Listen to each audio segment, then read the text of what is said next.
जरा सोचिए, आपका बनाया हुआ कोड एकदम परफेक्ट चल रहा है, लेकिन अंदर ही अंदर एक ऐसा साइलेंट सिक्योरिटी रिस्क छिपा बैठा है जो आपके पूरे सिस्टम को तबाह कर सकता है। आज हम एआई से बने कोड के इसी छुपे हुए खतरे की बात करने वाले हैं। देखिए, सब कुछ एकदम सही लग रहा है ना? डैशबोर्ड पर सारे सिग्नल ग्रीन हैं, परफॉर्मेंस मैट्रिक्स एकदम स्टेबल। देखकर तो यही लगता है कि भाई कुछ भी गलत हो ही नहीं सकता। और फिर अचानक बूम, एक बड़ा सा रेड अलर्ट, सिस्टम कॉम्प्रोमाइज हो चुका है। लेकिन कोई बाहरी अटैक तो हुआ नहीं, तो फिर ये हुआ कैसे? गड़बड़ हुई कहाँ? वजह कोई बहुत कॉम्प्लेक्स हैकिंग नहीं है। नहीं, ये एक बहुत ही बेसिक आर्किटेक्चरल भूल है। एक सीक्रेट की जो सर्वर की तिजोरी में लॉक होनी चाहिए थी, वो गलती से पब्लिक फ्रंट एंड कोड में पड़ी रह गई। तो सवाल ये उठता है कि इतनी बड़ी गलती आखिर होती कैसे है? इसकी जड़ें जुड़ी हैं एक नए डेवलपमेंट ट्रेंड से, जिसे कहते हैं वाइब कोडिंग। तो ये वाइब कोडिंग है क्या? इसका सीधा सा मतलब है एआई को नेचुरल लैंग्वेज में कमांड देना और फटाफट उससे कोड लिखवा लेना। इससे काम बहुत तेज होता है, स्पीड तो गजब की मिलती है, लेकिन यही रफ्तार अक्सर सिक्योरिटी की कीमत पर आती है। यहाँ पर एआई और एक एक्सपीरियंस्ड आर्किटेक्ट के गोल्स में जमीन आसमान का फर्क होता है। एआई का फोकस सिर्फ एक चीज पर है, ऐसा कोड बनाना जो अभी इसी वक्त काम करे। उसे लॉन्ग टर्म आर्किटेक्चर या सिक्योरिटी से कोई लेना देना नहीं होता। और ये वाकई में एक बहुत बड़ी प्रॉब्लम है। हाल ही के एक सर्वे से पता चला कि लगभग 59% डेवलपर्स एआई से बना ऐसा कोड यूज कर रहे हैं जिसे वो खुद पूरी तरह से समझते ही नहीं हैं। सोचिए कि कितना बड़ा और खतरनाक गैप है। और पता है, इसी गैप से एक बहुत खतरनाक धोखा पैदा होता है। एप्लीकेशन बाहर से देखने में एकदम सही लगती है, सारे फंक्शनल टेस्ट पास कर लेती है, लेकिन अंदर से वो पूरी तरह से खोखली और अनसेफ होती है। इस चैनल पर हम सुपरफिशियल ट्यूटोरियल नहीं, बल्कि प्रोडक्शन इंजीनियरिंग की असली चुनौतियों पर बात करते हैं। अगर और भी डेवलपर्स इन छुपे हुए रिस्क्स को समझें, ये ज़रूरी लगता है, तो इस बातचीत को उनके साथ शेयर करें और रियल वर्ल्ड आर्किटेक्चर पर ऐसी ही गहरी चर्चा के लिए हमारे साथ जुड़ें और चैनल को सब्सक्राइब करें। तो फिर इस जाल से बचने का तरीका क्या है? जवाब है सही आर्किटेक्चर, एक ऐसा डिजाइन जो शुरू से ही मजबूत और सुरक्षित हो। चलिए देखते हैं कि ये कैसे किया जाता है।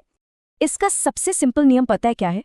अपने फ्रंट एंड को एक दुकान का शोरूम समझिए जो सबके लिए खुला है, और बैक एंड को समझिए दुकान का वो पिछला ऑफिस जहां तिजोरी रखी है। अब आप ही बताइए, क्या कोई अपनी तिजोरी को शोरूम में लाकर रखते हैं? कभी नहीं, है ना? एक सिक्योर आर्किटेक्चर में जिम्मेदारियां बिल्कुल साफ साफ बटी होती हैं। प्रेजेंटेशन लेयर यानी कि क्लाइंट, उसे कभी भी भरोसे के लायक नहीं माना जाता। सारा का सारा लॉजिक और सीक्रेट्स का मैनेजमेंट एक ट्रस्टेड सर्वर पर होता है, और यही सर्वर डेटा लेयर को भी शील्ड करता है।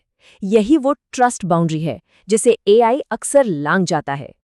तो सही फ्लो क्या है? देखिए, फ्रंट एंड का काम सिर्फ क्रेडेंशियल्स लेना और उन्हें सिक्योर तरीके से बैक एंड तक भेजना है। असली काम बैक एंड का है। वो क्रेडेंशियल्स को वेरीफाई करेगा, अपने पास सुरक्षित रखी की से रिक्वेस्ट को साइन करेगा, और बदले में क्लाइंट को बस एक टेम्परेरी टोकन देगा। जो सीक्रेट की है वो सर्वर से 1 इंच भी बाहर नहीं निकलती।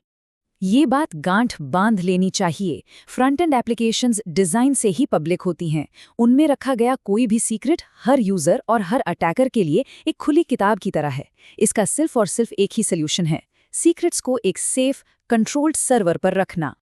तो एआई के इस दौर में एक डेवलपर के तौर पर हमारा रोल क्या है, हमारी जिम्मेदारी क्या है? सबसे सही माइंडसेट ये है कि एआई को कोई एक्सपर्ट न समझें, बल्कि उसे एक बहुत ही होशियार, बहुत तेज लेकिन अनुभवहीन जूनियर पार्टनर माने।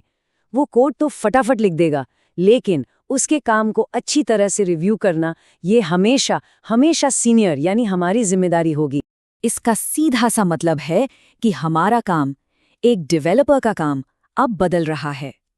हमारा फोकस कोड लिखने से ज्यादा अब आर्किटेक्चर डिजाइन करने और एआई के कोड को रिव्यू करने पर होना चाहिए।